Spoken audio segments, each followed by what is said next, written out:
America, it is your boy Rod and Don, and we are back again. Yet, what up? What up? What up? What up? What up? What up? What up? What up? What up? What's going on, America?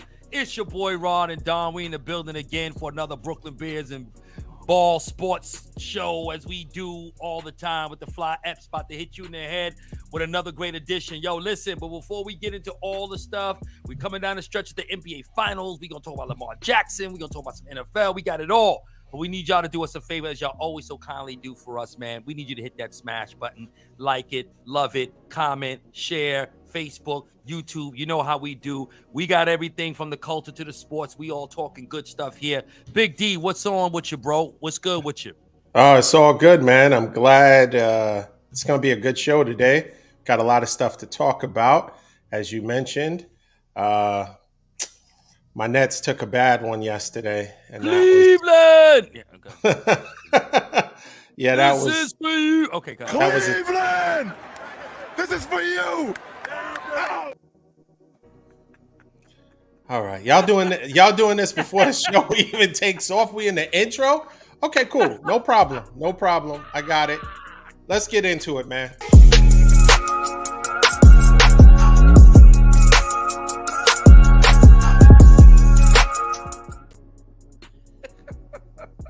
I'm glad you got a laugh out of that. Before we get to my Nets, let's talk about your Lakers. Los Angeles Lakers are now in ninth place. Congratulations. They were out of the play-in just a game earlier, but as things would have it, once again, I think LeBron is actively working on, I don't know, gooba dust, some type of voodoo doll, stick figures. Oh, Lord. Because honestly, I didn't really think he was going to come back, and I still have my doubts. Is LeBron really going to come back this season? And okay, this is an indication. Now, I said that I have my doubts. I think that it's a strategic move for LeBron to come back. But what the indication is that they said, oh, he was going to be reevaluated. He was coming back, and it would be, in this timeline. And what did LeBron do? Hold on. I speak for myself. Now LeBron wants people, he wants to speak for himself. I speak for myself. I was not reevaluated. There is no timeline. I'm working around the clock 3 times a day. I'm pointing towards the east 3 times a day to work out. Cool. That's all well and good. Ramadan starting as time would have it. He's ready to do all that, and he's working out 3 times a day around the clock to get back. That is LeBron's way of, we're going to wait and see. And like I said, I believe he's in a wait and see. It has to make sense for him to come back. He's just not coming back because, remember, if he comes back in the 10th, right, 10th seed, he's trying to get at a minimum 7 or 8 so he can kind of minimize the amount of games. Really, he would obviously want to be the 6th seed, but I don't see that happening because it's so close. Teams would have to really, nosedive in order for him to really get where they're in, and they don't have to do any extra games. But I think he's going to wait it out and see how it all kind of, rolls out, and then he's going to make his decision. That's why he's distancing himself from any specific timelines. LeBron is going out of his way to be very vague, and I think that's by design because it has to make sense for him to come back. What do you say? No, I agree, D. I mean, well, no, let me not say that. That's good. That's good. No. That's good. I don't agree. I emphatically, you've come a long way. Diametrically opposed to your take on this. Listen, LeBron is doing what great ones do, and that's basically to look at the situation. You talked about how calculating he is. Well, he is, right? He has to be, but not for the reasons and the purposes that you suggest. It's really because of the fact that LeBron's got to really make sure that he's healthy for the long term. Because if the Lakers are in the play-in and we succeed, we're able to get into the actual playoffs, he's going to be playing some more games, and he wants to be healthy. We don't want him to just be in there for a game or two or whatever have you. We've got to make sure that he's healthy going all the way across the board. And we talked about it last week. There's a lot of chemistry that this team has. Clearly, though, this team is better with LeBron on the floor. I still question a lot of their late game adjustments and how they're navigating the floor without LeBron, but LeBron clearly knows what he's doing. And I think what it is, he's just trying to get ahead of the narrative. You don't want fans to get too ahead of themselves or get too hopeful for an early return for LeBron, and he may not be ready for that. So I just think, he wants to just play up until get himself ready right up until the play-in, and to make sure that in that play-in game, which we hope the Lakers would go ahead and advance and get into the actual playoffs, that he can be sustained throughout the playoffs, that his injury won't fail him, and he'll be able to hold up on the foot, and he'll be fine. And I think that's really what this is all about, because I really honestly believe the Lakers can still win, at least in the play-in tournament, to get into the playoffs without LeBron. I do think they can. It just depends. But I'm nervous. I wouldn't want that scenario. But I do think they have enough wherewithal to get themselves into or get them out of the play-in and into the playoffs. But no, I don't think LeBron is not going to come back and not want to mess up his legacy, and he tarnishing something in relationship to whether or not he feels he can win with this team. Again, I really feel, and once the Lakers are in, anything can happen. And I think you look at Memphis and you look at Denver, they're very beatable teams. Those teams have done nothing, won nothing. They're not real scary teams. They're not formidable, to say the least, in terms of a team that is dominating, because there is no dominant team. And I would say that through the whole landscape of the NBA. So no, I disagree, D. I think LeBron is calculating his comeback, but in a wise way to make sure he can play beyond just the play-in. I don't see how what we're saying is so different. It has to, I think LeBron, he's calculating that, but as I had mentioned before, he's not willing to risk further injury if it's not going to net him anything. Solely being back in the playoffs or being in the play-in, which is technically not considered playoffs. Let's be clear on that. Which he was in before, and he played in a play-in before with the Lakers. We were in the play-in 2 years ago. Yeah, we were in a play-in. I thought it was last year. No, the year before last, when we beat Golden State and got into the play-in. Okay. Yeah, and then we lost to ended up losing, I think it was to Phoenix. Yeah. Oh, we got it there. We good. Yeah. But it's, I mean, I look, just, yeah. I don't see. But you're saying he's not gonna. You think, in other words, it's not worth it for him to play this year and wait till next year because you don't think this team will do anything. I think it's 10 games left. I think if they're in ninth now. If he doesn't see a path to getting not only through the play-in, in the playoffs, and potentially winning a first round, I think seeding is going to play a part. And as much as you think, and it's true, these teams haven't proven much, the teams that they would potentially have to face. Right. Whether it's Denver or Memphis. Yeah. They're better teams. They are a better team than the Lakers. Unless LeBron is coming back, both teams, in my opinion. You mean with LeBron on the floor? With LeBron and a healthy AD? It depends on, LeBron. And the way our defense is playing right now. I mean, we're one of the top, if not top, defensive team in the league. I think Memphis is. Actually, I think Memphis is the top defensive team. But I will say this.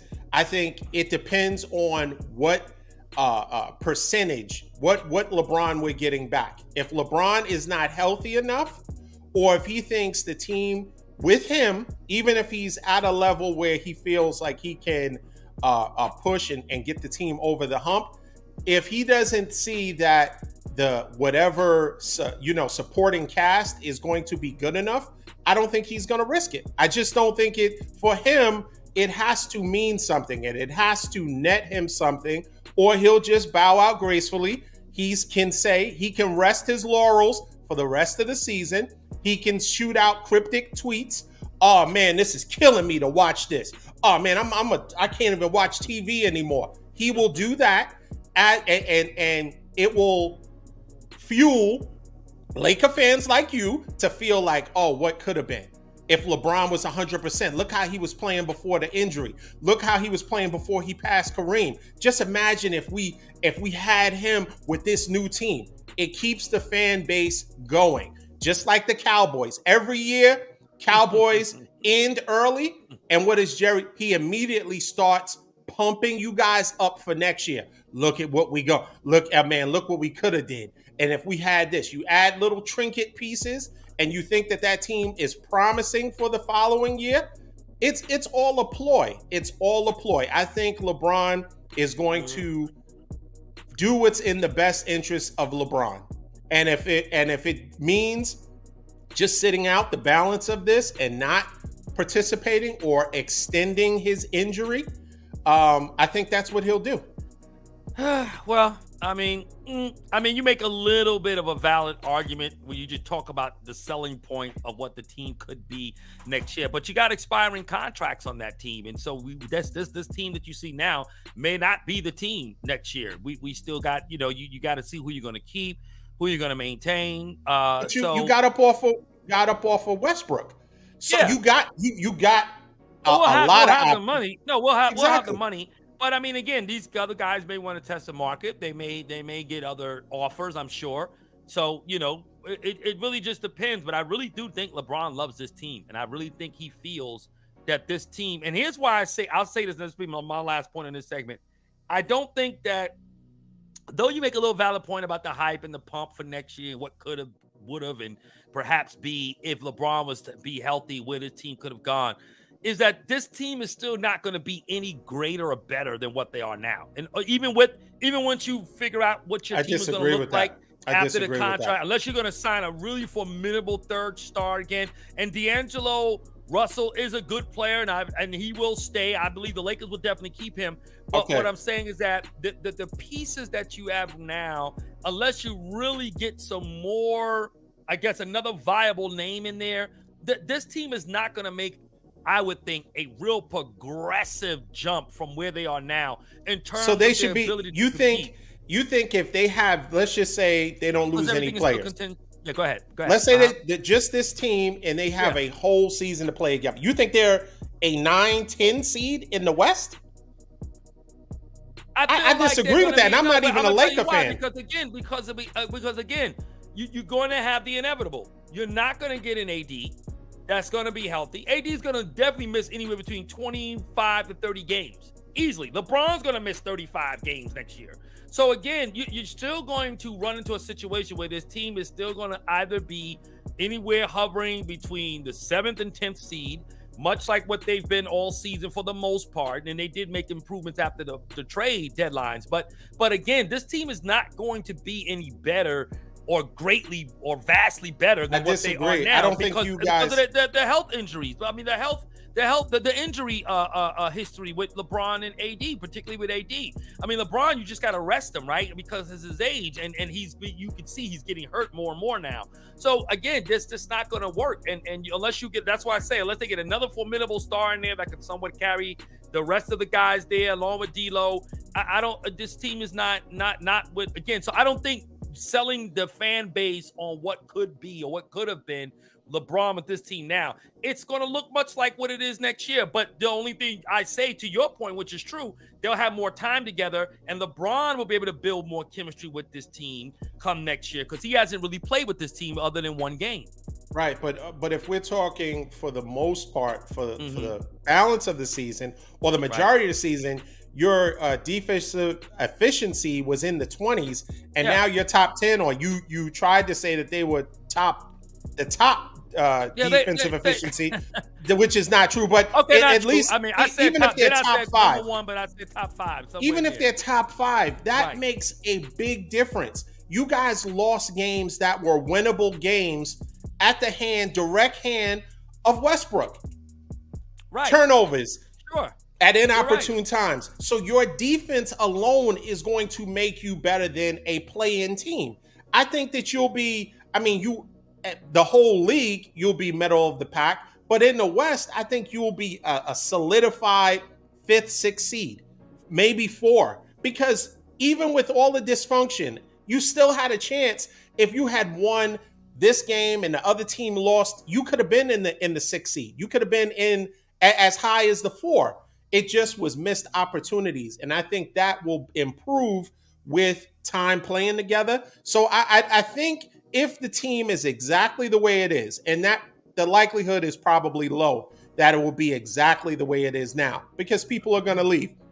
What are you going to do with Austin Reeves? He's played himself into a much bigger contract than what he's still in his rookie deal. You're not getting another you're not getting a contract. He's gonna play on his rookie deal till they're ready to sign him. So you don't think he's gonna get an extension next year? Not are you gonna make another Caruso mistake? No. Are you gonna make a Caruso mistake and let a good player walk away? Caruso but he was a free agent. Reeves has 2 more years on his contract. So where's he going? We're not paying him now. Okay. He'll get paid after next year. We'll look at if he has another good season like what he's had this year for all intents and purposes, and then teams would be willing to overpay.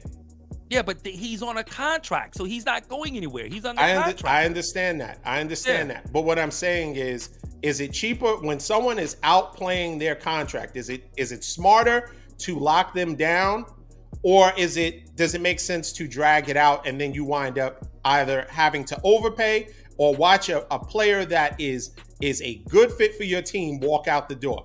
Well, i.e. Caruso. No, yeah, well, but my thing is this. Well, it was Caruso was a tight. I didn't want to see Caruso go. We should have kept him, but we didn't, right? Because we went with Westbrook. That's the only reason why they got enamored with Westbrook. So that's the only reason why. But Reeves, I think you want to wait at least till next year, halfway through next year, the first half of the season. Wait until the trade deadline. Then you can see where he's at, and then you may want to offer him an extension at that point. You got to see more. I like Reeves, very good player, but we still need to see a lot more. And they didn't want to trade him. You can see that he was part of some trade talks, and teams wanted Reeves, and the Lakers didn't want to give him up, along with those draft picks we've been talking about the last few months. So, I think you want to make sure you keep a guy like Reeves. He's definitely a good centerpiece. But again, D, I don't think the Lakers are going to be much different because of the injury history. AD is going to miss games. Heck, he's missed a back-to-back in the most crucial stretch of the season this year alone. There was no reason for him to be out. That was something. That was stupid. For what? That was something that they came up with. The Lakers signed off on it, and they said it had nothing. Darvin Ham said it had nothing to do with injury. It had something to do with them thinking big picture and having him healthy for the stretch. So it wasn't because now, if a person 30 years old, or I think he's 30, he should be understanding the gravity and how much they need him and how much every game counts. Hey, listen, I'm going to push through. Hopefully we get a big enough lead and I can, sit out the 4th quarter. Whatever the case may be. Let's push because all these games count. But I don't know. We'll agree to disagree. I still have my doubts on LeBron coming back this season. I think he's going to see how everything works out before he makes his decision. Because other than that, why would you have to distance yourself from the narrative that, hey, I didn't get evaluated. I don't know nothing to see here. I'm just once again, I'm working around the clock to come back. But hey, don't expect nothing. I'm working around the clock. Just know from sun up to sundown, I'm getting treatment. But no one evaluated me. Why would you do that? Because all you had to say is, hey, I'm working hard to come back. Why would you have to probably was on the verge of putting him back maybe next week. You know what I'm saying? Like nobody's putting LeBron back to anything. You never know. They might be trying to put him back sooner than what he can really come back. And I think that's what he's trying to get ahead of the narrative. That's all. So now all of a sudden LeBron doesn't write his own narrative. He said he wants to speak for himself now. He doesn't want anybody speaking for him anymore. He wants to speak for himself. So we'll see what happens. Somebody will still speak on his behalf, But yeah, we'll see. We'll see. I'll leave you with this, D. I'm not gonna say that what you are speculating is far-fetched, but I still don't think that it would behoove nor is there any benefit to LeBron staying out this season. I think there's more to him being there than not being there. But I don't think that what you're speculating is far-fetched. I wouldn't say it's like completely, just out of this world, to suggest that he may not come back or he's playing mind games, with people and the whole trying to get everybody excited about next year, perhaps, and LeBron playing with this team. It's not far-fetched, but I don't think it'll happen. I think LeBron would want to play, and I think that's what it's all about. It's the playoffs for LeBron, and that's why he's there. Well, let's talk about another LA team. Paul George had a very unfortunate injury. He banged knees, or was just kind of hyperextended his knee coming down. Him and Lou Dort playing OKC, and he had to be carried to the locker room. They said he left on a cart or something, and now he has to be reevaluated in 3 weeks. The problem with that is there's 3.5 weeks left to the season. Can Kawhi, who's been playing well, but Kawhi, sometimes they would take turns and back-to-backs. Kawhi is on, he's almost he's not the grandfather or the godfather of load management, but he's up there. He's the prince of load management. So at what point do you think Kawhi, number one, let me ask this. Can Kawhi carry the Clippers until Paul George comes back? Or do you think Paul George is even going to come back? Because 3 weeks evaluation, that would mean that the Clippers would have to win at least their first round and then see where it's at. Because that hyperextension, now, Giannis had the same kind of hyperextension in his knee, and he came back. But, that's some motherland strength that he was just able to recover and get back into the game. And he played at a high level. But I don't know how far can the Clippers go without Paul George. He had just did earlier, I think the third quarter, he did a 360. He looked great, but that was an unfortunate injury. What do you say? No, I agree. And I think the question is, as you stated with Kawhi, can he hold it down? I don't know. I'll be honest. Kawhi's an interesting animal, right? In the sense where I'm not calling him an animal like that, but I'm just saying, we know he's beast mode, of course, when he plays, but we just don't know, for me at least, where he's at with just the way he decides to play. I think Kawhi is just a situation with him. If he wants to put a team on his back, he could, right? We see him doing that in Toronto, and ultimately putting that team on his back, coming in there mid-year and leading them all the way into a finals victory, right? And it was impressive. And Kawhi does have the ability to do that. You got a really good team around you. I think he can do that, but will he want to? Will he decide to? Does he feel like doing that? You know what I'm saying? That's just what it looks like to me. And I'll be honest, I don't know if I can give you a basketball kind of answer. Does he have the pedigree and the ability? Yes, he does, and he can, but does he want to? Will he want to elevate his game on that consistent level like that, to take on the mental burden of getting through where they are now, getting into where they need to be, far solidifying their seeding, and then taking it, all the way through until Paul gets back. So, he has the ability to do it, but I just don't know with Kawhi. It's just, like you say, he's the king of load management. He plays when he wants to play. He just, and a lot of this stuff, I think really what happens with him is based on what he wants to do. Teams have given him that carte blanche kind of, sort of, you decide whatever you want to do. Kawhi, you want to play tonight? You don't have to play tonight. You want to play. It's that kind of thing. I don't think no one has any say up to what Kawhi will do or what he wants to do. So it's just really up to him.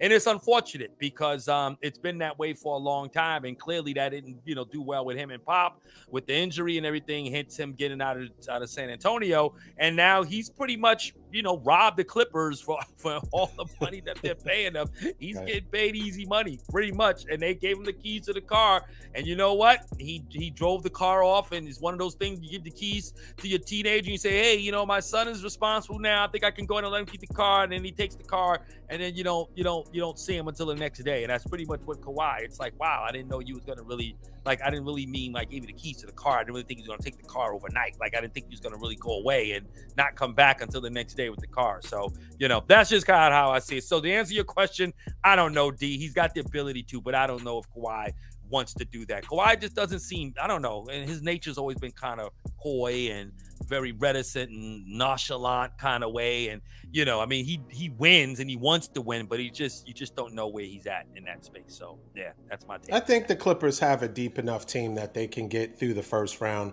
I'm just more doubtful that Paul George is going to come back. We'll see how fast he kind of snaps back. Thankfully, they gave him still an option, right? So it wasn't like this is season ending, he's done, or he required surgery. So there is an outside chance. It just depends. I mean, from a standpoint of the Clippers are deep enough to win the first round. They should be, although all of the first round, it seems like all the playoffs should be very competitive. A lot of the teams are evenly matched. So I think it's going to be a competitive playoff. But I think they have depth enough. Now, if Ty Lue starts to lean on Westbrook to take up that, then they have no shot. He has to still manage Westbrook's time in and out. And at pivotal points, when you want a kind of a to push the ball, you get Westbrook in because he has energy. He brings energy. But when you are looking, if it's a tightly contested game and you want the best decision makers in there, someone who's not going to turn the ball over, then you got to kind of bring back and kind of, reduce his time in spurts, right? So I think Ty Lue, who is a really excellent coach, I think he'll be able to kind of manage that and still get the most out of Russell Westbrook and still be allow the team to get through the first round and see. Hopefully, Paul George comes back and then they can continue their run to try to win a title. But only time will tell. We'll see about that. But they have a good team, so it's unfortunate. I think LeBron, man. Now, if everybody's injured, then LeBron is definitely going to come back. Oh, I mean, if everybody's out, LeBron can come back at 50% and be okay because, he'll just be there enough. It's like it'll be a bubble championship outside of the bubble. Like everybody was dealing with mental health issues. Nobody could handle it. Everybody was, claustrophobic. I can't deal with this. I can't be in it. So LeBron thrived. He was just, hey, I'm here. So he just kind of stepped over the dead bodies and made it all the way to the championship. So it's a little different. He did win 3 championships outside of a bubble. I understand that, but his most recent was in the bubble. And that's because everybody was, couldn't deal with confined spaces. I can't stay at this luxury hotel for 6-8 weeks at a time. What do you want me to do? I got to get home. I just wonder if anybody else won in the bubble, would their championship been also under question or in question? The same way LeBron's is? You think so? Okay. Yeah. It's just the bubble. It's not LeBron. Yeah, okay. It's just the bubble because don't they question the time that they had the championship that was strike year? Didn't they? Don't they question that? The Spurs, right? Yeah. So they question that also, right? So anytime there is not, well, Shaq did, yeah, right. If it's not a full season and it doesn't seem completely fair to everybody, right? And then people were going through a lot of different emotions given the racial climate at the time. So there was a lot of stuff, and people's interests were pulled in many directions. So I think he I wouldn't say capitalized off of that, but he used his mental toughness to, ultimately win the championship.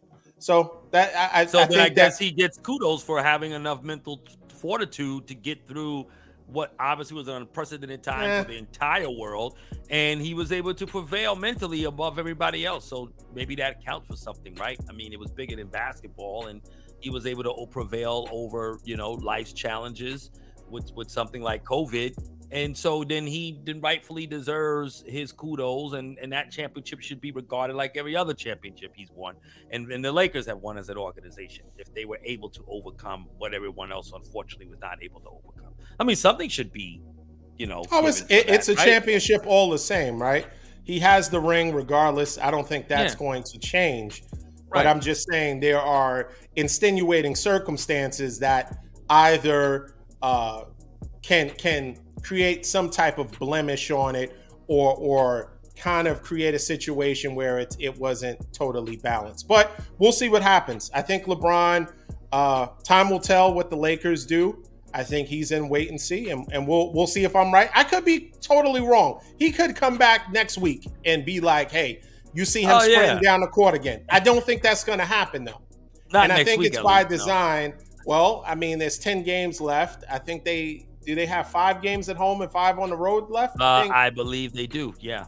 And they have, what, the 4th easiest or the 6th easiest schedule Well, left? that's what makes this so frustrating with the games we've already lost, because we've lost the teams that we clearly were better than and didn't capitalize. Lakers really should have been in a 6th or 5th seed almost right now. Easily, they could have been. Had they won the games they should have won. But, yeah. And if you know that, LeBron knows that. So LeBron is like, yeah, they might look good, and everything that glimmers isn't gold. So maybe I'm not going to come back. Maybe I'm going to continue with this tennis ball under my foot, rolling it back and forth, and just sit it out.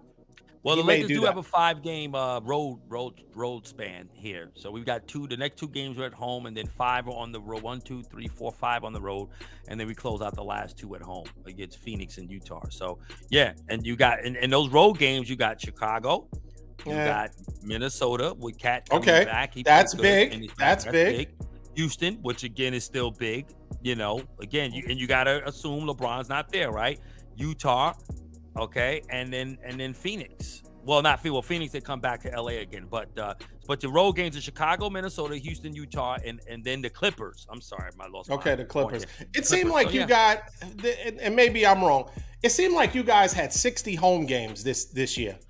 For whatever reason, it seemed like the whole second half of the season, they're all home games. Well, we were in a row because we played most. I mean, every team does that. That's how everybody's schedule is. They do it that way intentionally. Some teams play more home in the beginning of the season, and then they play more road at the end, or vice versa. It just depends.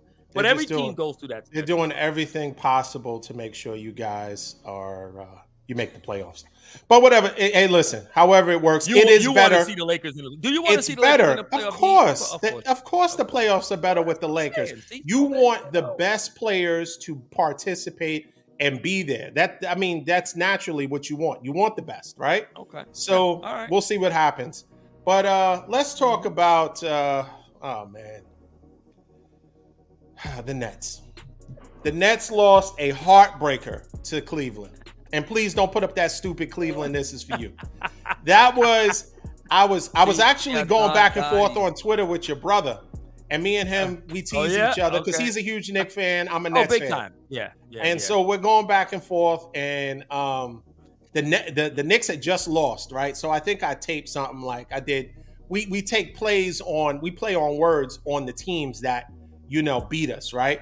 So the Magic beat the Knicks, so I said Shazam, right? I just tweeted him Shazam. Yeah. And so I was like, I just all but thought the game was won because we were playing good. And I'm like, okay, this is a W. And they hit a corner 3, and I'm like, oh my goodness.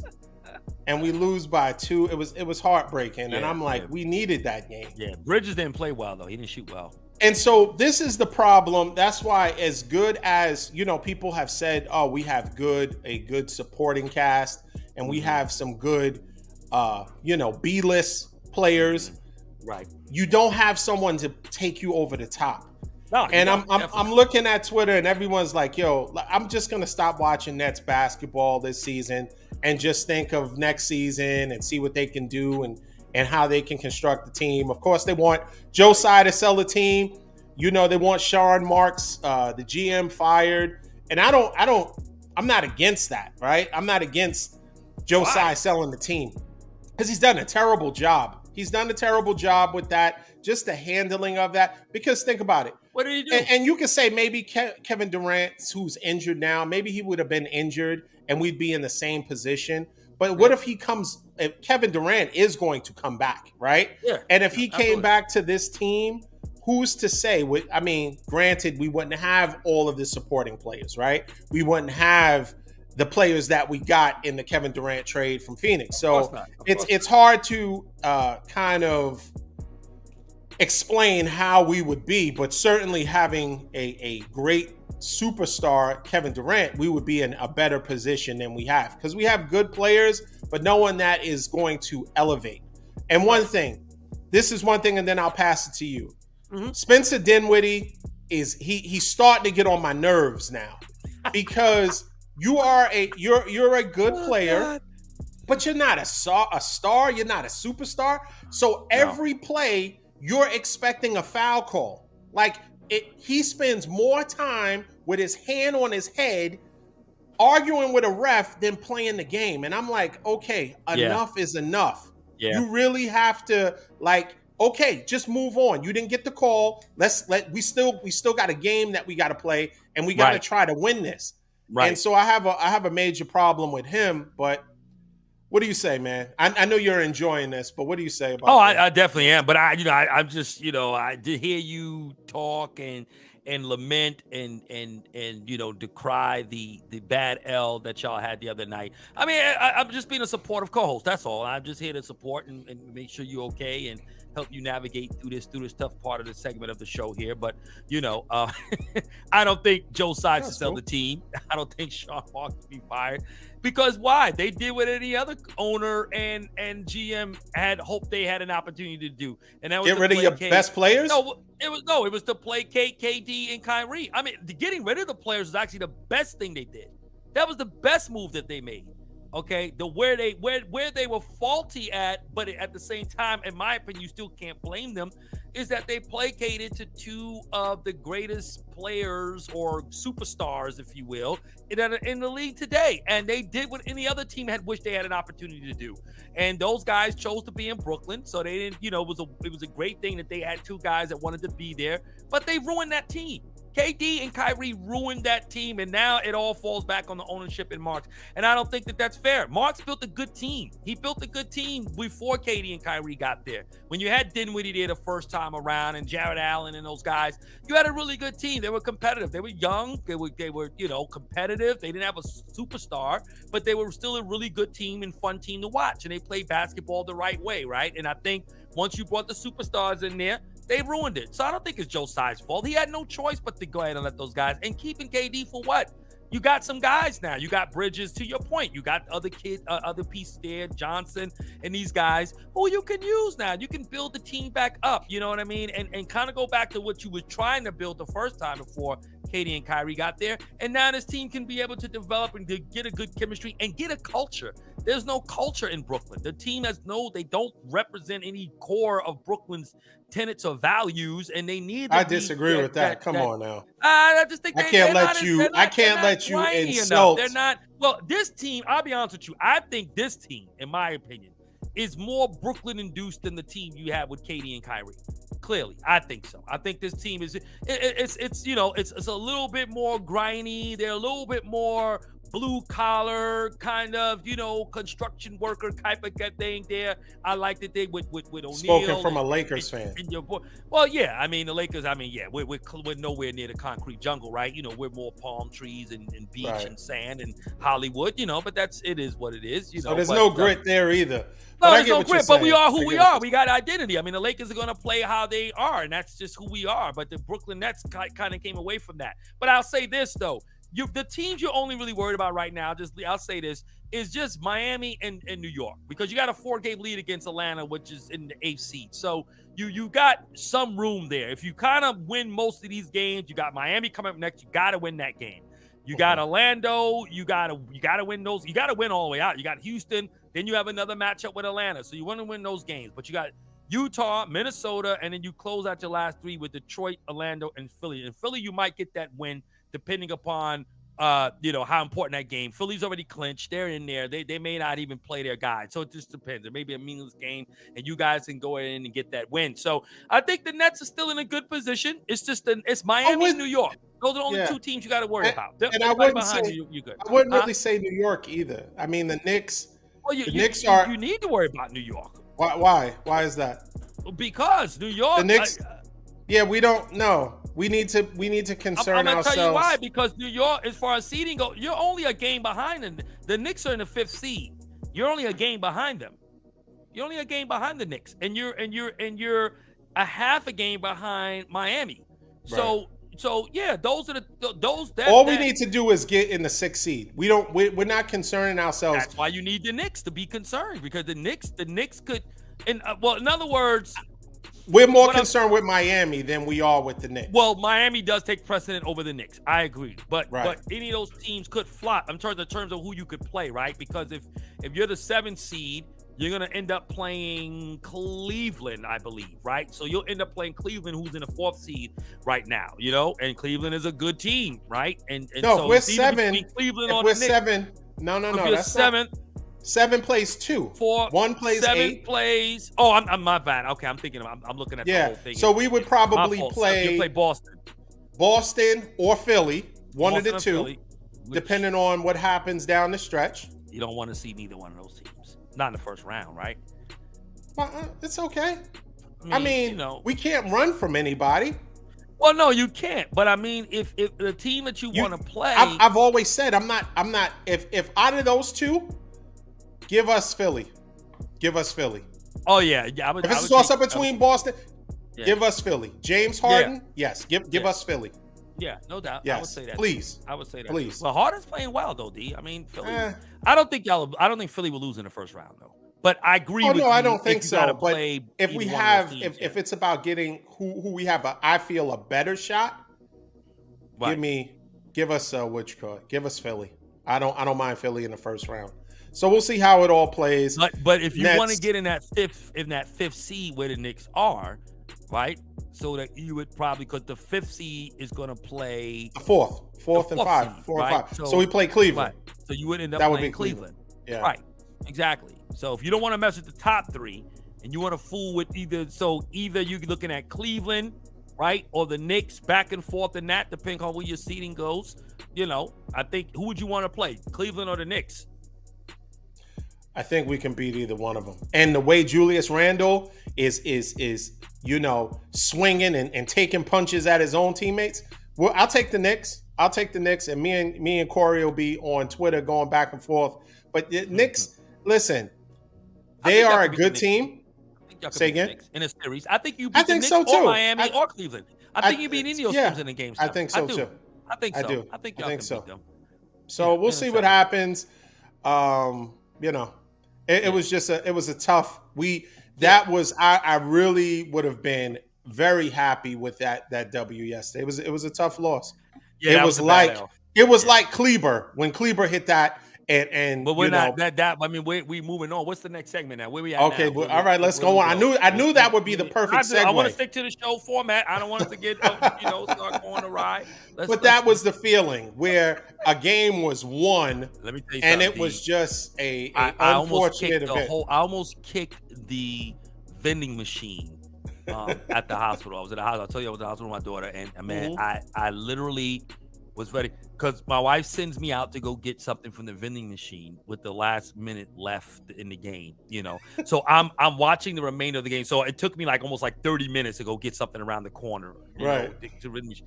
And when Kleber hit that shot, I mean, I was already fuming with AD as it was, and then when he hits that shot, I mean, I was that close. They would have had to really get security and take me out of that hallway. And we're in a children's hospital, and it's you know what I mean? I got no love for the kids right now. Everybody's going down. Right. I was getting ready to be Denzel Washington in a minute. I'm just going to hold the whole hospital hostage from the movie he was in. Remember that movie where he John Q. Yeah, John Q. I was ready to go John Q with everybody.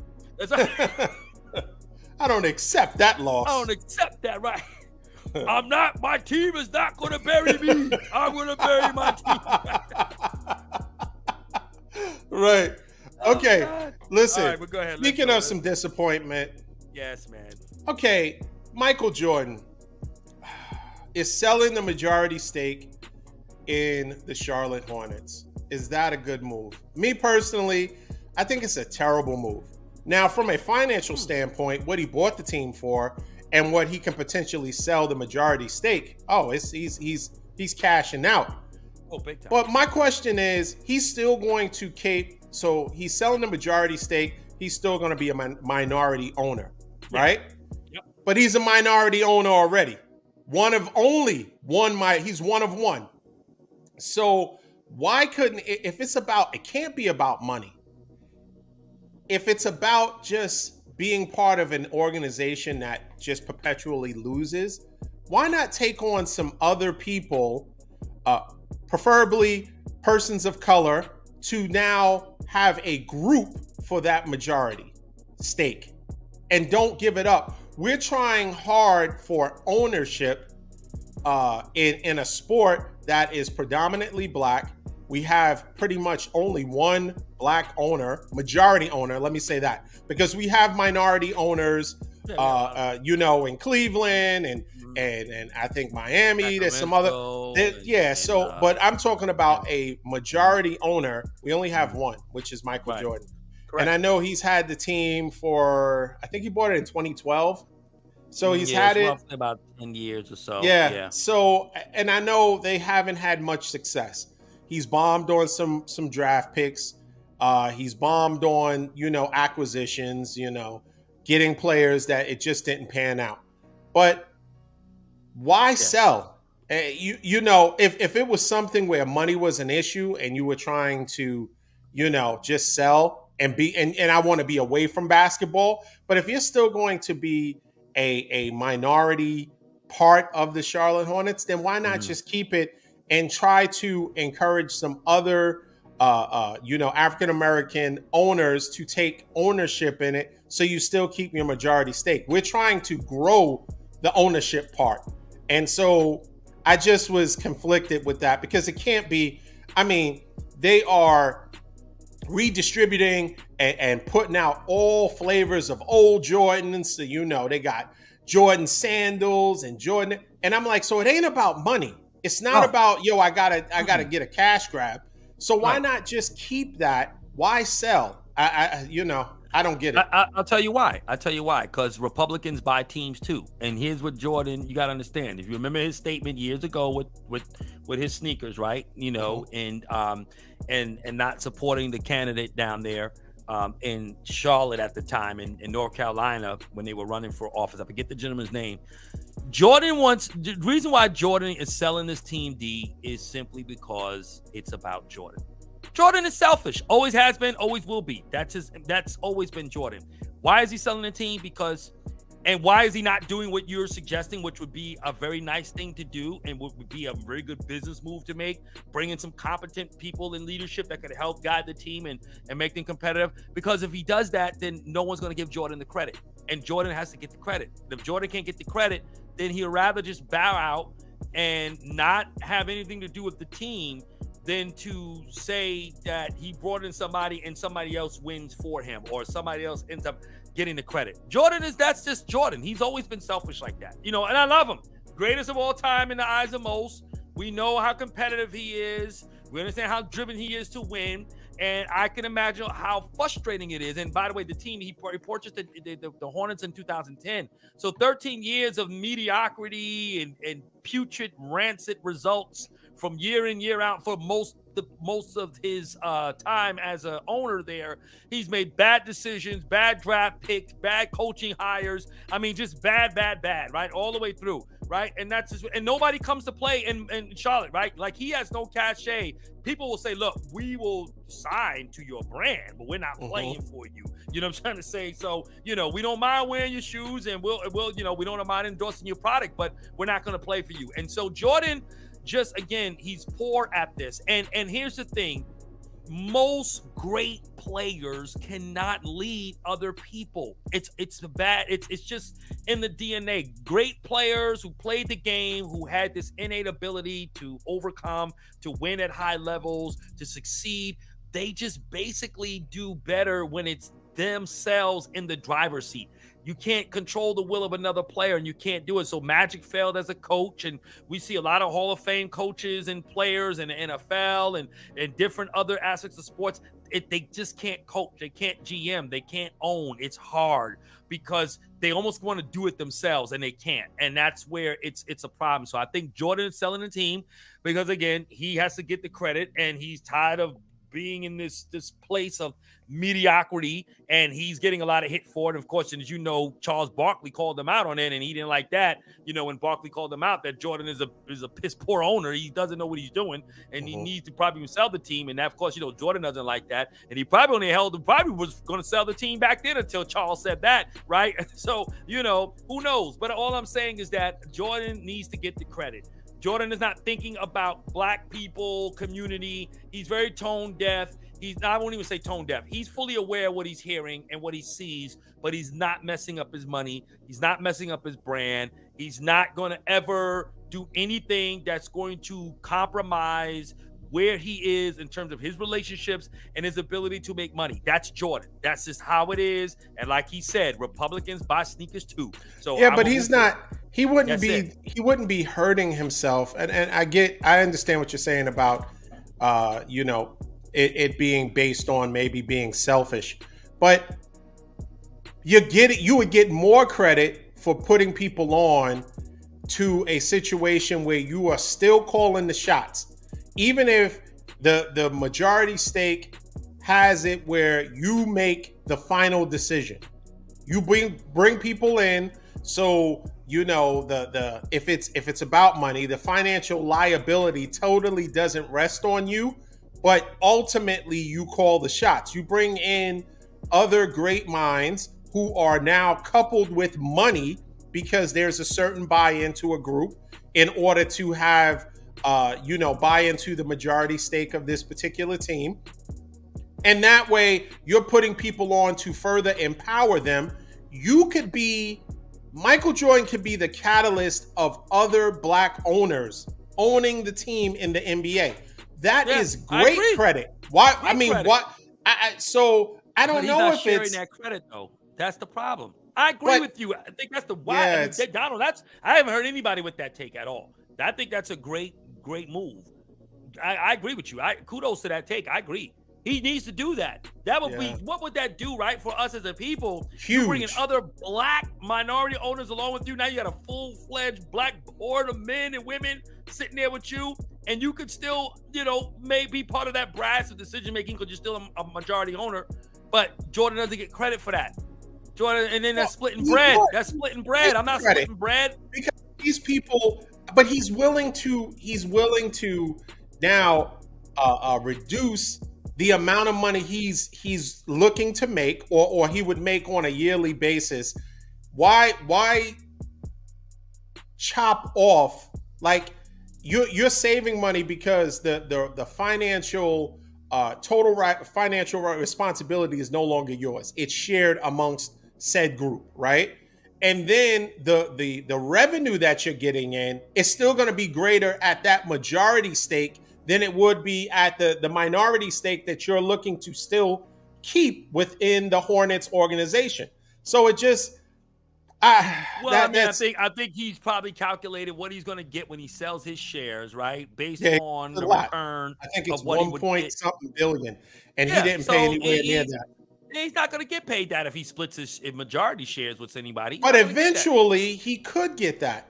I mean, down the line, it's going to take a while before he'll see that level of profit, right? From the pocket, I'm saying, correct. Down the line. And to him, Jordan, he's getting a little older, like 1.6. Let me take that. He's 60. I'm taking he's 60 years anyway. old. He's 60. He's young. Like... He's young, but it'll be 75 before he makes another $1 billion, right? To make $1 billion still takes a good amount of time, right? It'll be another 15 years before he can make another $1 billion off this team. So my whole thing is that, and it may not be that long, of course, and I'm not no financial, and it could be a lot less time. But, he's not going to make that within the next few years, right? You figure at least within 10 years, he'll see another $1 billion or so, or whatever it'll be. But what I'm saying is that as far as him pocketing that money, not the valuation of the team, but what he would be able to put into his pocket. So my whole thing is that you take the 1.6 and you walk away. Now I don't have to stress. The team loses, it ain't gonna be my fault, and I'm good, and I'm gonna walk away with this bread, and I'm still gonna make some bread as a minority owner. Of course, not to the level I was when I owned the team as the majority owner, but nevertheless, it's all good. And you know what? And then what's gonna happen? He's gonna sell it, and who's gonna get the team? It's gonna be some. And again, in America, please hear me. All right, your boy Rod is not racist. I have nothing against white people or anything. Please hear my heart. nothing like that. But when you put it into context to what Don is saying about possibly getting black people to come in there and be a full-blown majority owners that are black like that you don't see that in any sport, right? The league is 80, probably high 70s, 80% black. Right. And we have one owner, and soon he's going to relinquish that. So we'll have no majority owners. I think from a point, or he can do this, and he would, and I would appreciate it. Sell it to only another black majority owner. Yeah, that too. And it would be okay, cool. And so maybe that person could come in and bring a team. But you know, it's and I mean, of course, the board would have to approve it, right? All the other governors in the league would need to approve it, of course. Of course. Right? So he'd have to give it to. And I think they would. I mean, look, if they say, look, Michael says this guy is good, whatever the case. If he vouches for him, he'll vouch for him, and I'm sure he'll get approved. He or she, whoever it is. But I'm just saying, at the end of the day, that's not Mike. Mike doesn't think that way. Look how long it took. I mean, when everything was going on with the George Floyd era and everything during that time in 2020 and different things like that, and Michael has always been silent on anything related to, disenfranchisement in America and what we see as far as racial inequality. One of the most prolific, and meanwhile, black communities are buying his product. People who can't even afford their rent is buying his shoes, okay? And I love J's. I've got about 25 pairs myself. I love J's. And the thing is that he does, but to God be the glory, I can afford it, right? But there's a lot of people that can't afford them, D. And you're making money from these people, but yet you're silent on a lot of issues that I know I'm kind of, I'm kind of going down another way. I don't mean to diverge, but the only thing is it's sad. And you're right. It would be nice if he was to, at least at the minimum, sell it to another brother or sister, right? That they can be still a majority owner in the NBA. But that's not how Jordan thinks. Jordan is very selfish. He's always been that way, and it's all about him. And if he can't get the credit for the win, for success, then he'd rather just take his marbles and go home. And that's how he rolls.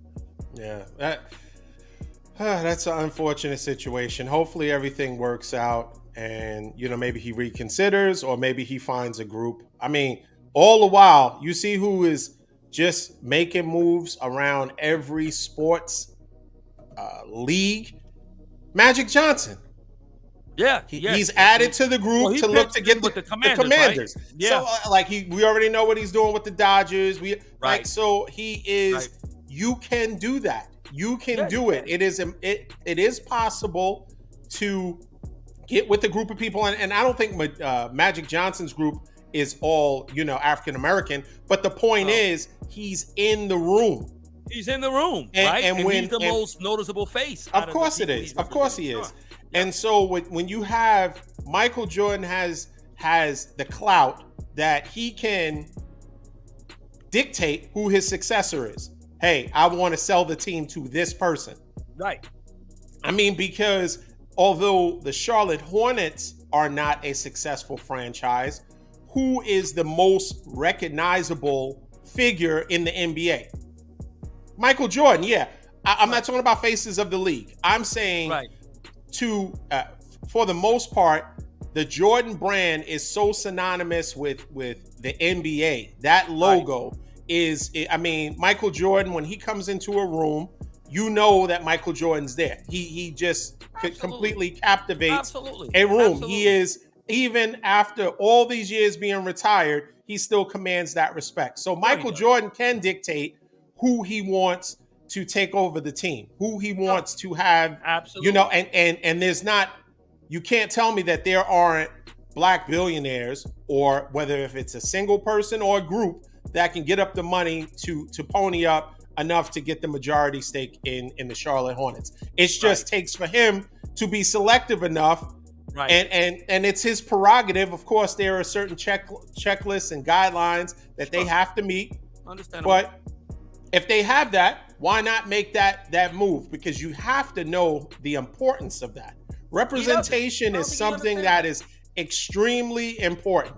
Hey, Don, if he knew that was important, don't you think he would have been saying it every now and then? Do you ever think I don't, and I'm not saying maybe he has said it. I don't know. I haven't seen any quotes or anything of him ever. Just every now and then to talk about the power that he holds as a black owner, right? he doesn't say it. And when he gave that $1 million during the George Floyd, when all that was going on, he gave $1 million. Let me tell you how he gives him, and not again, America, hear me. Not saying there's anything wrong, but you could see how he straddles the fence. He gave $1 million to the police department, and he gave $1 million to the communities, to Black Lives Matter.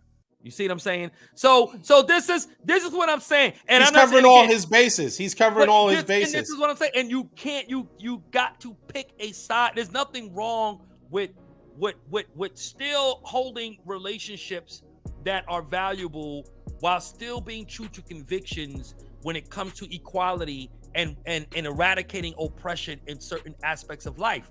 You know what I'm saying? You don't have to straddle the fence because the truth of the matter is, somebody is holding you over a barrel and letting you know, don't get cute, because we will pull this. We did it to Kanye. We made Kyrie come down to his knees, and we could do that to you, Mr. Jordan, because at the end of the day, you still don't own it. Because remember, Nike still owns him at the end of the day, right? Now, he could get distribution on his own if he wanted to, the same way Kanye could go and get distribution probably on his own. It wouldn't maybe be to that level, but he could grow it to that degree, right? Where he can get trucks and get warehouses and get distribution type resources and things of that nature and infrastructure to distribute his products and stuff, right? Because at the end of the day, the logo is all people want on their clothing and on their shoe anyway, right? So Jordan has the cachet in there, but at the end of the day, if that meant something to him, Don, what you're saying right now, as passionate as you're speaking about it and what it means to you, and you can clearly see the benefits and how proud that is for our community, and he has never even talked about that, it means nothing to him, because that means nothing. Just buy my shoes and just honor me as a legend, and that's all it is, and I'm gonna keep making my millions. So yeah, that's it. Yeah, we'll see. Yeah, that's it. Yeah, you're right, Xavier. He is. He's a failed owner, no question. Well, I mean, listen, we have an opportunity. He has an opportunity to correct mistakes or things that he could have done better. And we'll hope that he does. We'll hope that he, is selective in who he chooses to, sell his majority stake franchise in. Right. So we'll see what happens. But let's quickly talk about Lamar Jackson. Lamar Jackson is still, he's looking for, there's different reports, what he's looking for. Is he looking for 230 million plus to surpass Deshaun Watson's fully guaranteed contract? I know that he has his mom working with him as far as his agent, and there's been some pushback with the NFL because they have, it's a network of agents that they, Drew Rosenhaus, and you hear whenever these contracts are reported, they're reported by said agent. Well, right. Lamar Jackson, for whatever reason, wants to. Maybe it's a matter of feeling a certain comfort level, people that he knows and trusts, that has his best interests at heart. Maybe he doesn't have a lot of faith in the system that's already structured for agents, so he wants to go with his mom. That being said, there hasn't been so the Ravens have offered him $32 million, which is a franchise tag, but it's not exclusive. So that means he can go out to other teams, and any team that is interested in him will have to give the Ravens, whatever they offer him, if it's up and above, they want to give him a long-term deal. Right. The Ravens have first right of refusal. So the Ravens have an opportunity to match or surpass whatever offer is being offered to Lamar Jackson. Right. If they don't do it, if they don't accept it, and they say, okay, hey, whatever team wants you, go with them, that team is now responsible for 2 first-round picks. Right. Because they're getting Lamar Jackson. And certainly I think Lamar Jackson, the way he plays, he's better. He's worth 2 first-round picks.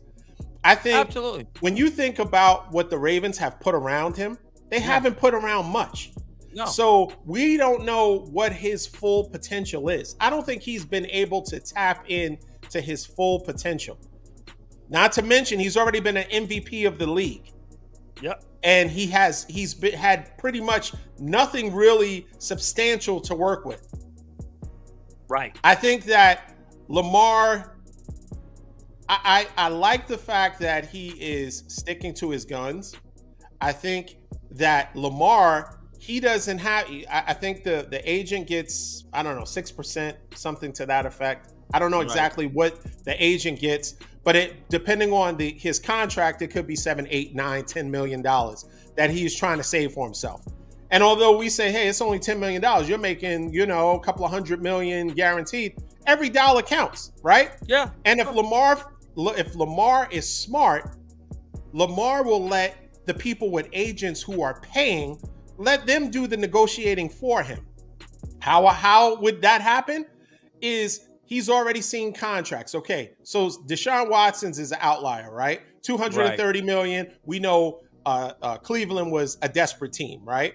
And so they wanted him. And when you base it off of their careers, Lamar Jackson has done more than Deshaun Watson. Whether you question who's a better player, who has done more. Clearly, Lamar Jackson, he's been an MVP of the league. He's brought his team to the playoffs. Yes, they have lost, but he's a really good player. So he should command that. He's done more than Kyler Murray. Mm-hmm. You look at Russell Wilson's contract. So these players who are getting paid now, the players that are up, he's done more than Dak Prescott. The players that are up, he's going to let them.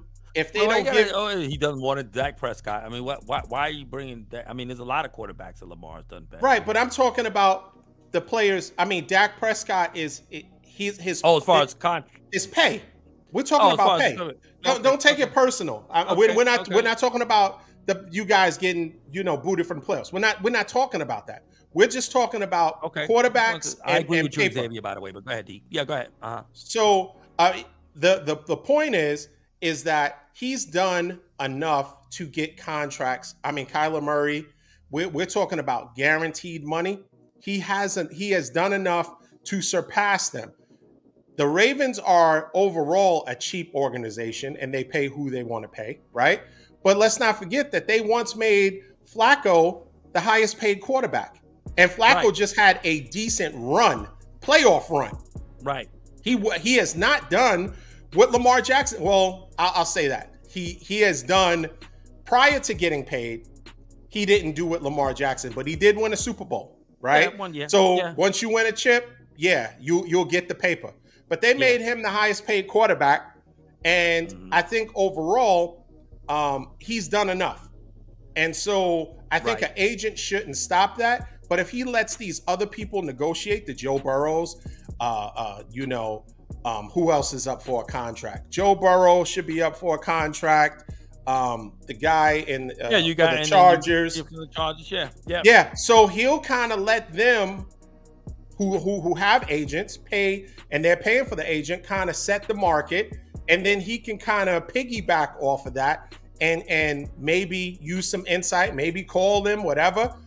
Do you think he will ultimately need to get an agent to get the deal done, or he'll be able to get it done without an agent? Well, I mean, I think he does need an agent, but I would like to see him get this deal done without one. But I know that the owners won't allow that to happen. Because in my mind, and I'm pulling out from your page here, Don, with some conspiracy here, agents work with owners, and they all have a group, and they all kind of work in concert with each other. It's just like in the record industry, right? Record industry, what they do in that industry, when they sign acts, particularly new acts, right? Not established acts when they renegotiate their contracts, but new acts that come in, they give them lawyers. And what they use is they have a slew of lawyers that they have on retainer, and that lawyer will negotiate on behalf, a lawyer that was appointed by the label will negotiate on behalf of that artist, and they get money from that art. And they get money from the label for negotiating for that artist because they're appointed by the label. And so they all work in concert. So money changes hands, and the league already is tight because they're not going to allow what we saw happen as far as Cleveland, what they did with Watson. That's not going to happen, right? And the thing is this, the league, you got to understand, here's where Baltimore played it smart. They put him on this non-exclusive tag for a reason, to let the rest of the teams bid. which they're not going to do. And no other team is going to do the bidding for the Baltimore Ravens. Who's going to go ahead and offer Lamar? Because whatever they offer him, then Baltimore is going to match. So they're not going to put themselves out there to negotiate on behalf of Baltimore only for them to match the offer or to exceed it, and then they end up getting him. So what was the purpose of them? So they're not going to show their hand on that. That's number one. And Baltimore knows that. They know nobody is going to give a pitch to him. But that's why they did the non-exclusive tag. So that's the thing you got to think about when you look at how this whole thing is all set up. We're not giving him the money that Deshaun got. That was an outlier. That was an anomaly, an aberration. Shouldn't have happened in the first place. So trust me, definitely has been getting the cold shoulder to some degree, the owner of the Browns, I'm sure, right? Because he's setting a precedent the owners don't want to see. And then number two, they don't want to see a black quarterback, a star quarterback negotiating on behalf of himself with the owners. That's not going to happen.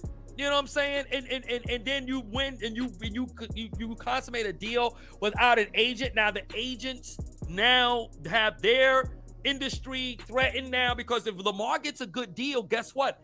Everybody's going to start trying to negotiate without an agent, right? Which is what you would want to see, but the owners are not going to have that. So they're like, okay, you're not going to have an agent. Fine, mom can give you all the advice that she wants. She's not certified. We don't care. You come to the table. We're not giving you what you want, because we're not going to let you do this deal without an agent, because then everybody's going to want to do that. And then that takes the pie out of that piece of the pie from the agents. And they can't do that, right? Because this is a whole big system where everybody makes money. And who's mostly your agents, right? You have mostly, European power structure there in that sense. So that's not going to happen. So yeah, that's it. You know what I'm saying? So, don't worry, Xavier. Is that Xavier Woods from the Dallas Cowboys? You know, we had a safety named Xavier Woods. Shout you out, X. I just want to make sure you're not the safety to play for us at one point. But yeah, don't worry. You'll live to see the Cowboys win. But go ahead, D. That's what I say about L, man. I think Lamar, does he need an agent? He probably would need one to get a deal done. But I would love to see him do a deal without one. And I think it will set a good precedence at some point. So real quick, if he's not able to get a deal done, he hasn't signed the franchise tag yet. What does he do? Does he sit out, or does he play for the? He has to play. He has to play. Yeah, he has. Well, he doesn't have to play. I mean, he doesn't have to play. So Lamar could, he could sign the tag. The money's fully guaranteed, $32 million or 35, whatever it is, and then he could, kind of preserve himself. He could preserve himself. We know about preserve himself.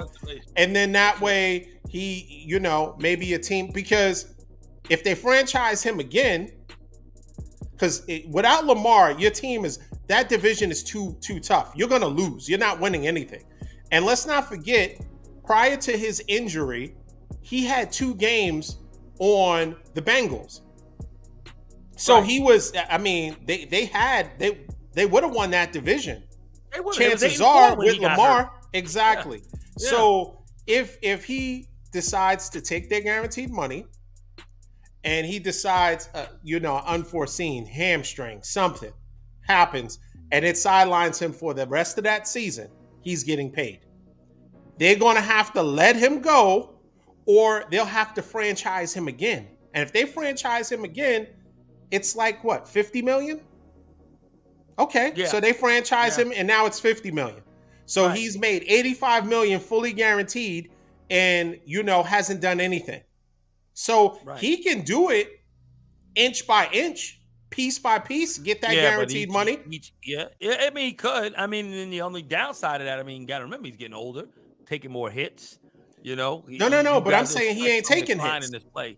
I'm saying he's not taking hits. If he don't play, you mean? Yeah, he has a tight hamstring and puts him out for the rest of the season. Oh, you talking about him? So he gets that third. He listen, still gets his 32. Yeah, he forces them to make a decision. Either you're going to sign me long term, or you're going to let me go. And really, the teams don't. It makes it a lot more appealing. Yeah, but the only thing is, let's just say, right, if he does a situation where, he gets hurt and he now is out for the season, gets his 32, you run the risk, though, of Baltimore saying, you know what, I think we are going to get accustomed to life without Lamar. Okay, cool. And they'll let him walk, and that's what's going to be happening. But that's fine. That's what he wants right now. Although teams, but he's not going to get that money he's looking for. If he gets hurt this year, right? Let's just use your analogy. If he gets hurt this year, okay. So now Baltimore does not offer him a contract, not even a what you call it, franchise, a franchise tag. Okay, right? they let him walk. So he walked, but he's still not going to get the money he's looking for. Right, In but fact, I think he's going to end up getting less than what he thinks he's going to get. That bridge is burned. I think that bridge is burned between him and the Ravens because they but any team. I disagree. I will say this. What do you think they're going to pay him? So if he's out and he's been hurt a year. So already. This is the problem. This is the problem with Lamar Jackson. In the current situation, because the Ravens own his rights, you have to pay Lamar an extension because you know that's what he's looking for. And you also have to give the Ravens 2 first-round picks if they choose not to match. If he walks, the 2 first rounds is not a problem anymore. Now you don't have to pay and mortgage your future. You still have the first-round picks that you can package for other players or other picks or whatever. And then your focus is just to pay your franchise quarterback. I think the combination of the two makes him less attractive. The 2 first rounds, and you got to pay him, and he wants upwards of $200 million fully guaranteed. But if he got his $32 million, he's not old. Lamar is still a young quarterback. Yeah.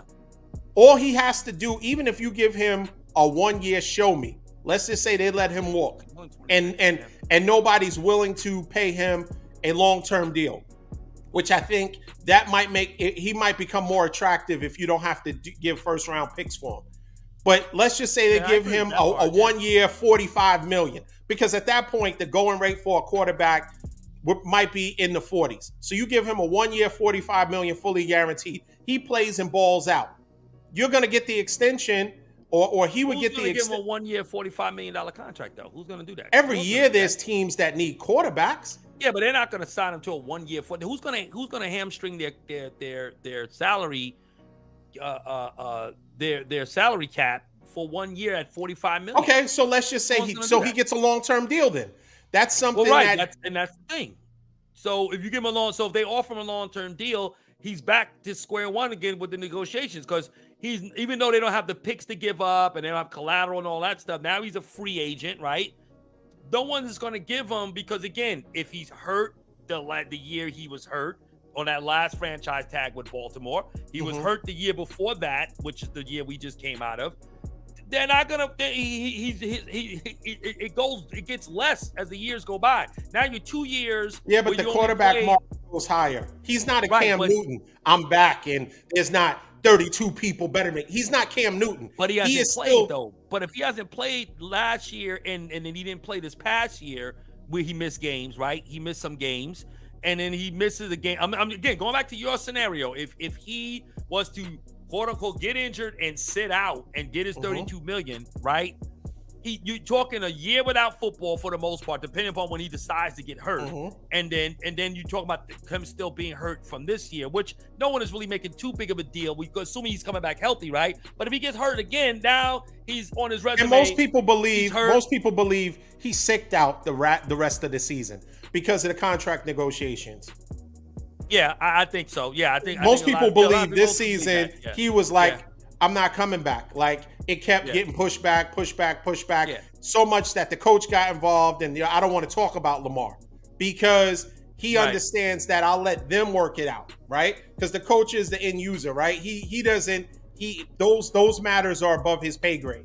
Right. What the star quarterback and the team decide as far as pay, the coach really has no power over that, right? So I think most people believe that he did that pretty much to show them what they could have done with him and what you think your team is so good without me, with Tyler Huntley or whoever. Okay, good, go for it. See what that gets you. I agree. No, I totally agree with you there, and I think you're right. I mean, like everybody speculated, he did sit out intentionally. Yeah. Right. But if he does that again, go into your scenario. If he just says, you know what, okay, I'm going to get hurt. I'm going to collect my 32 mil, and then I'm going to go back out there. If what you call decides not to tag him again, Baltimore that is, right? Because they can tag him again. And if they do, perfect. Then I'm sure he'll play on that one, right? Because he got to play. Of course. And then if he plays and balls out, right? He's free now. Even if Baltimore wants to offer him the world, he can go anywhere then. Yeah, he can. And he's made 82 to 85 million already, fully guaranteed. Then he can go to another team. And if we see the Lamar of 2 years ago, or even the beginning of last year, we'll be like, okay, teams will be clamoring to sign him to a long-term deal. Why don't you take the risk then of playing on this franchise tag for $32 million, ball out this year, and then give yourself another opportunity to get, because you'll just get franchised. The water is it's a tainted relationship. I think the Ravens have not displayed the fact that they will do good on their terms. Like, hey, you outplayed your contract. Now it's time to pay you. It's more of those, hey, show us, okay, make gold out of straw, spin that. Like, he's done a lot with less. And I think that ultimately, if I was him, and they got till July 17th or something like that to get it done. But if they don't get a long-term deal done, if I was him, I'd be like, okay, cool. I'll sign the franchise, right? Because I don't want to lose money, right? Okay. Right. After the first handoff, just grab my hamstring like Chris Paul, hop on over to the side, and I'm good.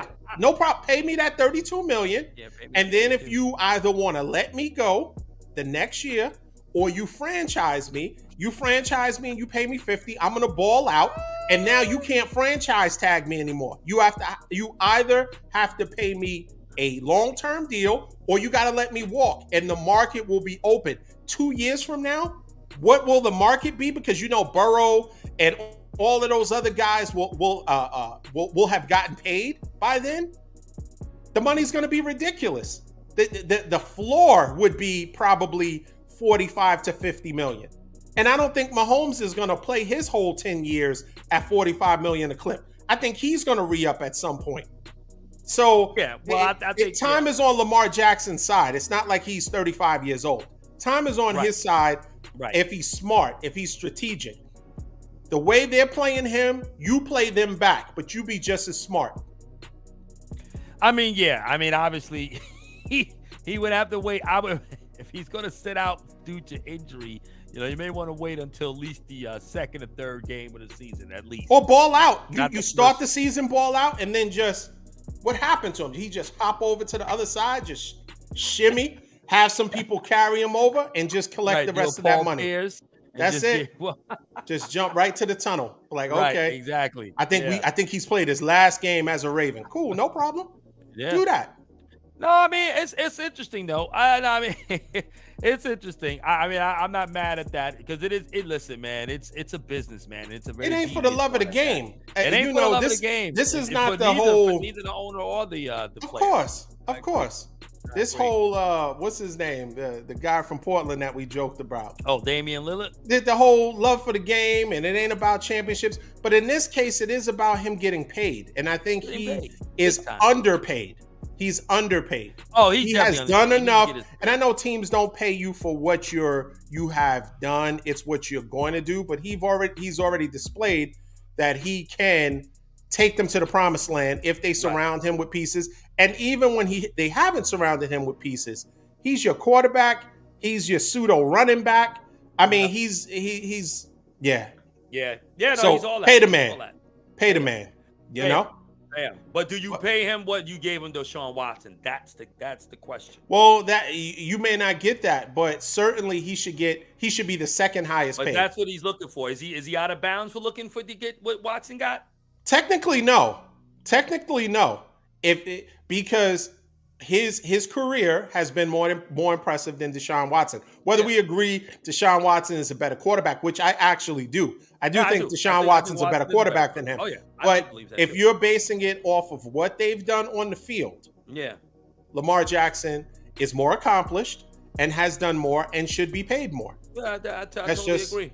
Yeah. I agree. But do you think realistically though, right? Because again, owners don't want to set that precedent. So if you're Lamar Jackson, you're not wrong for asking for guaranteed money like Watson.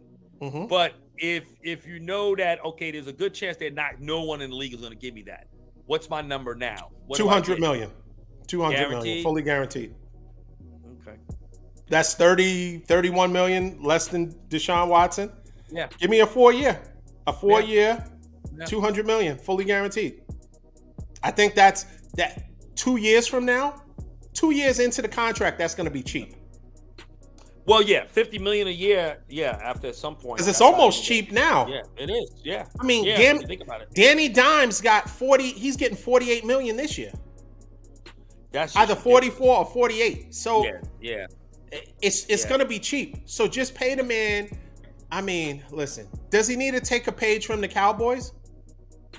If you guys would have paid Dak, if you would have paid Dak, if you guys didn't wait till he was in his 5th year, right?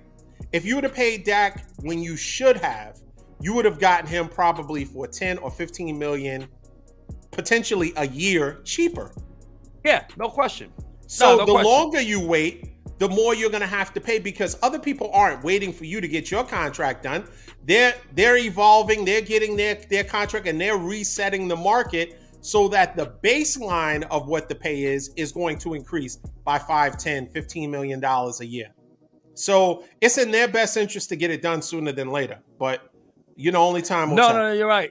I couldn't agree with you more. I totally agree. And I think you should try to take care of that. I think Dallas did mess that up by waiting. They did. No because you could have probably got Dak for $25 million. Yeah, you could have probably got Dak for $25 million instead of $40 million a year. No, I totally agree. Yeah, but that's he's okay. He's clutching his helmet like, thank you for taking your time. Yeah. The results haven't changed, whether he got paid or not. It still equates to L's in the playoffs, but hey, I didn't even have to go there.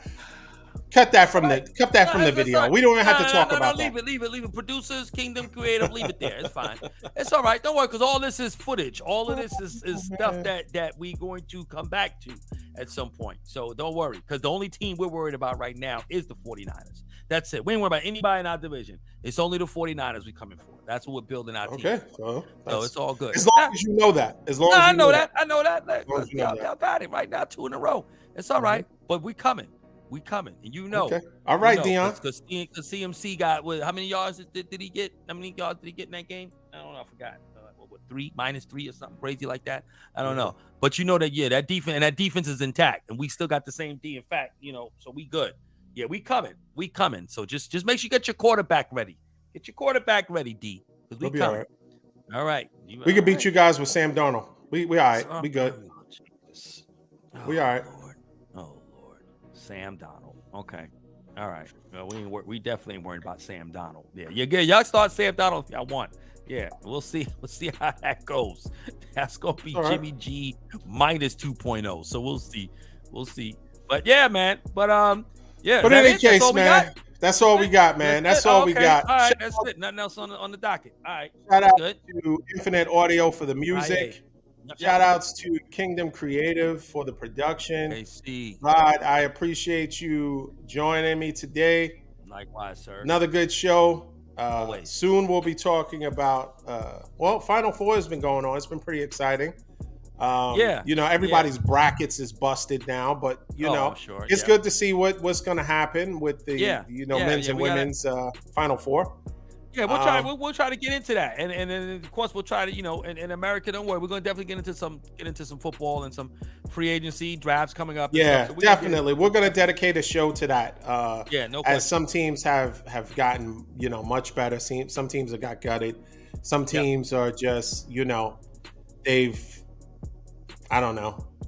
I won't say the Cowboys. They got I guess they got better, right? I think so. I mean, Yeah. I would have still. So you know what happens when people say when someone's eyes go to the left, they lied. That's exactly what you did. As soon as I said that, because they got better. Yeah, they got better. I'm just trying to understand where that's coming from. No, don't try to go to the right now. Your eyes shot to the left. As soon as I asked you, did your team get better? You were like, yeah, they got better. No, you was like, some teams got better. I mean, the Dallas. I mean, you were saying it with this incredulous tone as if we didn't get better. Like we got better. What's going? Yo, spit it out. Did you get better or did you not? Yes, Because I know the Niners got better. I mean, did y'all? I don't know. I mean, what did y'all do? What did y'all do? Okay, you gonna see what we did. All right, you gonna see what we did. I mean, y'all didn't make no, real splashes. I'm just saying. I mean, But all right, yeah, we're gonna see because I don't know what y'all did.